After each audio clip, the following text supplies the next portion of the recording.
আসসালামু আলাইকুম সবাইকে। Bengali sisters kitchen travel and blog থেকে রমজান রেসিপিতে আজকে থাকছে 3 ধরনের গোশত রান্না, ভাজি, ভুনা, কোরমা। কিভাবে করলাম দেখাচ্ছি। তাহলে প্রথমে বানিয়ে নিলাম আমি মশলা পেস্ট, যেটা সব কিছুতে ব্যবহার করব।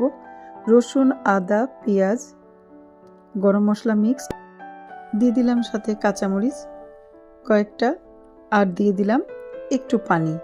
তারপর ভালো করে পেস্ট করে নিলাম। প্রথমে গরু গোশতকে ভাজি করব, যেই কারণে গোশতকে একটু ছোট ছোট করে কেটে নিলাম। নিয়ে তার সাথে দিয়ে দিলাম মশলা মিক্সটা। তারপরে এর সাথে দিলাম লবণ, দিয়ে দিলাম হলুদ, মরিচ, ধনে, জিরে আর ফুটন্ত গরম পানি, যাতে গোশতটা তাড়াতাড়ি সিদ্ধ হয়ে যায়। ভালো করে সিদ্ধ করে নিলাম। সিদ্ধ হওয়ার পর প্যানের মধ্যে আমি দিয়ে দিলাম কয়েকটা কোয়া রসুন, দিলাম একটু শুকনো মরিচ, ভালো করে একটু ভেজে নিলাম। নিয়ে সিদ্ধ করা গোশতটা ঢেলে দিলাম।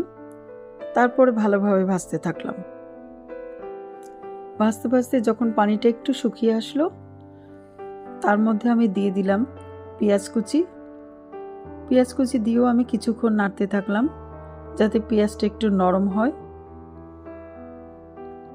আর একটু ভাজা ভাজা হয়ে যায়। সাথে দিয়ে দিয়েছিলাম আমি ভাজা ধনে জিরের গুঁড়ো। এই ভাজা ধনে জিরের গুঁড়োটা দেওয়াতে গোশতের ভাজার স্বাদটাই অন্যরকম হয়ে যায়।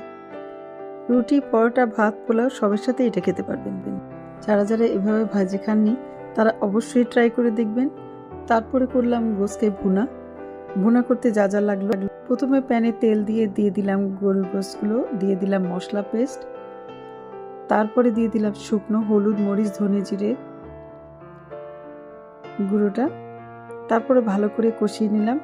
দুইবার করে আমি পানি দিয়ে কষিয়ে নিয়েছিলাম। তারপরে ভাজা ধনে জিরে গুঁড়ো দিয়ে নামিয়ে ফেললাম। এটাও বেশ মজা হয়েছিল। সহজেই বানানো হয়ে যায়, কিন্তু খেতে বেশ মজা এভাবে ভুনা করলে। তারপরে করলাম ইজিভাবে বিফ কোরমা। প্যানে তেল দিয়ে দিলাম গোশত, তার সাথে দিয়ে দিলাম মশলা পেস্টটা, দিয়ে দিলাম হলুদ, মরিচ, ধনে জিরের গুঁড়ো, দিয়ে দিলাম ইয়োগেটকে ফেটে, তারপরে দিয়ে দিলাম বেরেস্তা।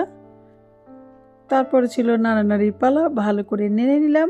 সাথে দিয়ে দিলাম কিশমিশ, বাদাম আর তেজপাতা। তারপর আরেকটু নেড়ে দিয়ে দিলাম নর্মাল দুধ, ফুল মিল্ক আমি ইউজ করছি।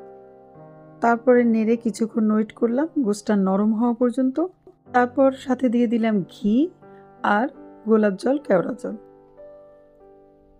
হয়ে গেল আমার বিফ কোরমা রেডি।